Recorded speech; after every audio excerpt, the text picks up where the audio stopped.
Hello and welcome to my videos. So in this video I'm going to show you one of the simplest stitches of crochet, which is a double crochet stitch, which is going to look a little bit like this one on here. So I'm going to show you how to make a little square.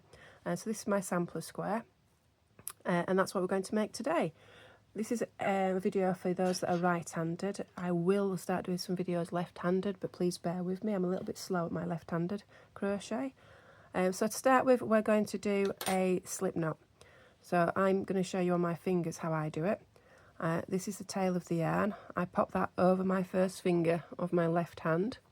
I then take the working yarn, which is at the back. That's the long yarn. It goes behind this tail. So you can see the tail's in front. This goes behind, and then it goes over my finger at the front. So it's made this cross here. Then if I tip my hand to look at the top, you can see I've got these two strands. We take this back one over the front one and let it drop off your finger. You then pull the short one, the tail, like so, and that makes a slip knot. We're then going to pop our hook in and pull the long one, and that will draw the slip knot up to the hook. Now I should mention I'm using a double knit yarn, which would normally require a 4mm hook, but I'm suggesting that you do your chain in a size higher. It all depends on your tension, but I find the majority of people, especially if doing a bigger project, will need to go up a hook size just for your chain row. So I'm using a 5mm here, and I will change to a 4 when we start the stitches. So now we're going to do some chains. I'm going to pop my finger on this loop on here. So this is on the barrel of the hook, and this is the neck. Try and keep your work within this barrel, and I've got the hook facing upwards at the moment. The yarn I then take, and it goes away from me and over the top towards me. We're then going to hold this slip knot with my finger and thumb here, and we're gently pulling down on this part. So you can see I'm gently pulling down on that, and it makes this little gap appear. Now you'll also notice I'm catching the yarn in my fingers over here. So I'm not pulling on it as such, but I'm just keeping it nice and straight, so that when I move it along, the yarn catches in the neck of the hook here. I then turn this towards me, and then I carry on moving the hook. So this hand, my left hand holding the yarn, isn't moving. The one holding the hook is the one that moves. So this catches the yarn, I turn it towards me, and I keep on moving the hook, and I bring it through that loop. Push it all back onto the hook, put my finger on there again to keep it stable, yarn over once more, and grab here. So moving up this work, so don't keep your hand down here, hold it up here, because then when you pull down, it opens that up a little bit. Sliding the hook along again towards you and bringing it through, and that is a chain stitch, and then moving it on. If you really struggle with this, it's not the end of the world if you do yarn over and you have to lift this off, like so. It's not the best technique, but to get you started, your technique will get better with practice. It's the main thing to know with crochet. The more you practice it, the more you do, the better you'll get, and your tension will improve. So we've done 1, 2, 3. We're going to do 4, 5, 28, 6, 7, 8, 9, 10, 11, 12, 13. Sorry if I'm going a bit quick here, but hopefully you managed that at the beginning.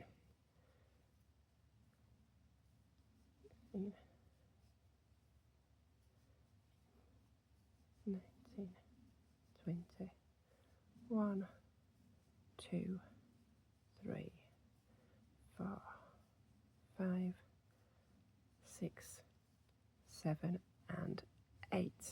So that is our chain. So it's not the best looking chain because I've done it on a bigger hook to make it that little bit looser, but hopefully you can see all your chains here.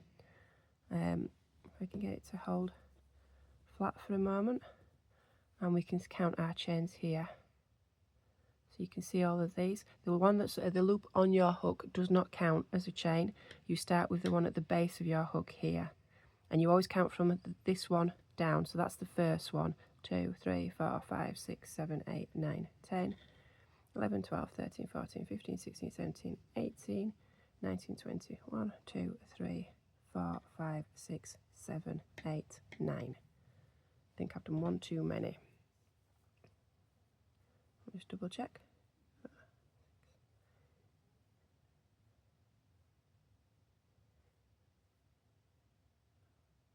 no, 28, I couldn't count. You'll find that happens quite a lot with your crochet. It's not the best chain to show you an example for counting chains, because you would like to see normally these nice little V-stitches, but with it being a bit looser, they're not quite as nice as normal, but I'll show you them on the next row, so don't worry. As long as you can, they're fairly loose, so you can work into them. If they're too tight, you're going to struggle to get your hook in. So this is where I'm now going to change to my 4mm hook. So I'm going to change to the smaller hook and pop that back in. And if you've not really, well, I haven't said as yet, but we are doing UK terms. So everything you'll see I will be doing in UK terms. So we're doing a double crochet in UK terms, but if you're following American pattern, this is a single crochet. So we're going to start from the second chain down. We're going to skip this first one and go into this second one here. So we're just holding the chain. That's your first one. That's your second one. I want you just to go into it like so, just under one strand. And then you've got 2 loops on your hook. Yarn over and carry it through 1. Push it on. Yarn over and carry it through 2. So sorry if that was a little bit quick. I'll do that again. So you're going into the next chain along. 2 loops, you do yarn over, so just like you're doing for the chain, and this time you're pulling down on your work and carrying it through that one strand. You push it all onto the barrel of the hook, you do yarn over again, and this time you carry it through that one, like so, and then keep going and take it through the second one. Now you can take off both together or one at a time. So you're going in, yarn over, through 1, yarn over and taking 2 off, or you can go in, yarn over, through 1, yarn over and then take it through 1, 2. Whatever works best for you, that's how we're going to do the double crochet. So you're going to do that in every chain all the way along. So it's in, yarn over, through 1, yarn over, through 2, and go in, yarn over, through 1, yarn over, through 2, and we're going to repeat this until the end.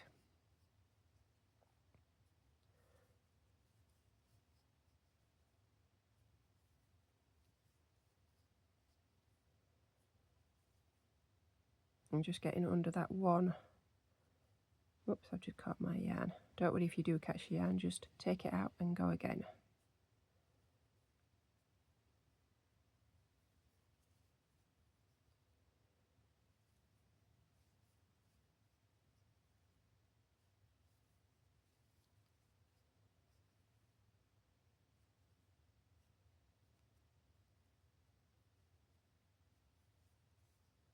And the main thing is just to be keeping your chain straight as you go along.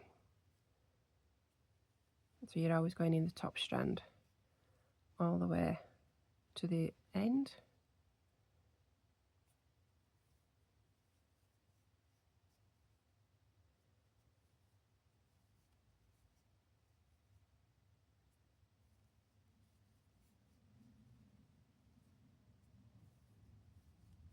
If you do find your chain is really too loose, you can do your chain in the same hook size.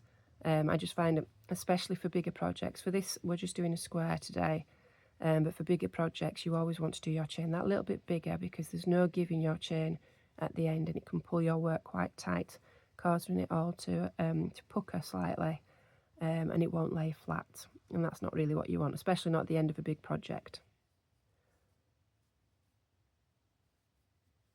With the smaller squares, it's not quite as noticeable and you can block them as well. So if I lay that down, that is the first row done. So hopefully you can see that there. Now if you look at the top, I can show you these V's a little bit better. So hopefully you can see this little plait of V's going down. And we start, that's the loop on the hook, and you start with this one here. That's your first one.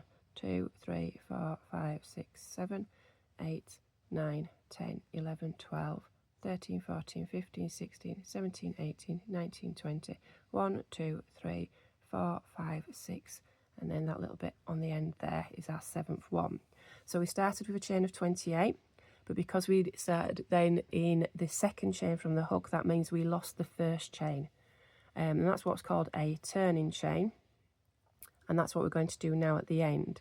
So that just allows us to increase for the size of the stitch to turn around so it doesn't pull it down at the ends.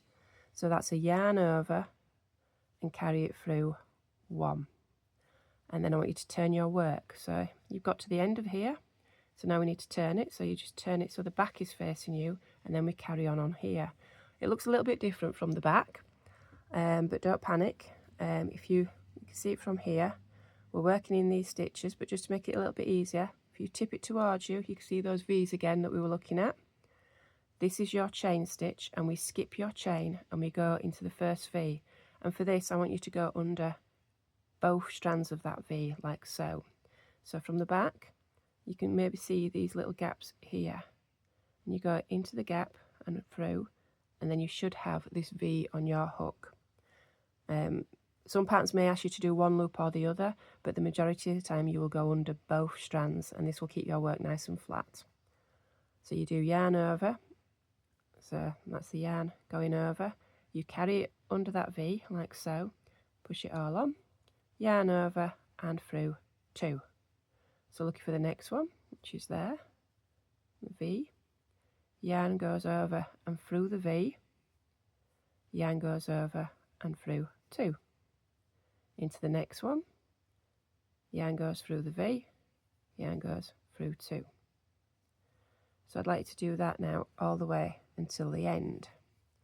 So again, you've done your chain 1, and then when you get to the end you should still have 27 stitches.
So I'm going towards the end of the row now.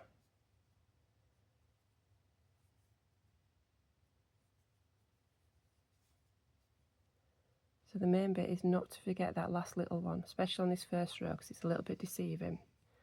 So I'm just going to go, it's right here, so you can see this little bump. If I turn it, you can see, just see that there is a V there. So you might find that hard to spot. So that'll be the tricky part, and that's where you might lose a stitch if you're not careful. So just carefully turning it. I can see that there's a strand there and another one there. And that's the one I'm going to go in. And that will then tidy up like so. So that's looking pretty neat. So that's the end of that row, and we're now just going to keep repeating this back and forth. So just to get you started, it's a chain 1 and through. So that was just to show you again. You do this at the end of every row. So yarn over, through 1, turning your work, looking for those V's, skipping that first one and under this next one. And then we're going to do double crochet. I'll stay with you for one more row. So you go into every V to the other end. If you do find it easier at any point, you can put stitch markers in your first and last stitch, and sometimes that can help to identify them when it's as you go, so that you don't miss any out.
So now we're at the end of the row, and you can see that last one's a bit easier now to spot. So that one is there, and we go under there, yarn over, through, yarn over, through 2. And that is another row complete. So it would be worth every now and again just double checking your stitches and giving them a count. But otherwise, that's all you're going to do, back and forth. So if you're joining me throughout, I'm going to be doing lots of short videos showing you different stitches, and each one will be making a square of a similar size. You can obviously do other projects, and you can make them much bigger, do a chain as long as you like, and do them bigger. But I find just doing a little sampler of the stitches so you can learn them to start with, and then work out whether you want to carry on doing a bigger project in this stitch, or maybe in one of the slightly bigger stitches. This is one of the main stitches of crochet, but it's also the smallest one, so it does take quite a long time to build. So my plan is to do some sampler squares, and then we'll put them all together, so we'll have like a little sampler blanket. So I hope you'll join me for the next video. But just to quickly finish this one off, I'll show you again my finished square. So ignoring the ends here. So here is my square. Don't worry if it's curling a little bit. We can block that, and we'll talk about that in another one. But if we've got the square here, and this is the end of my last row, I've done about 27, 28 rows. Just keep going until both sides are the same and it is square. And then when you get to the end, just make a big loop, cut your yarn. I've left a bit too much left on mine, but cut your yarn, and then just pop the yarn through that loop and pull it tight, like so.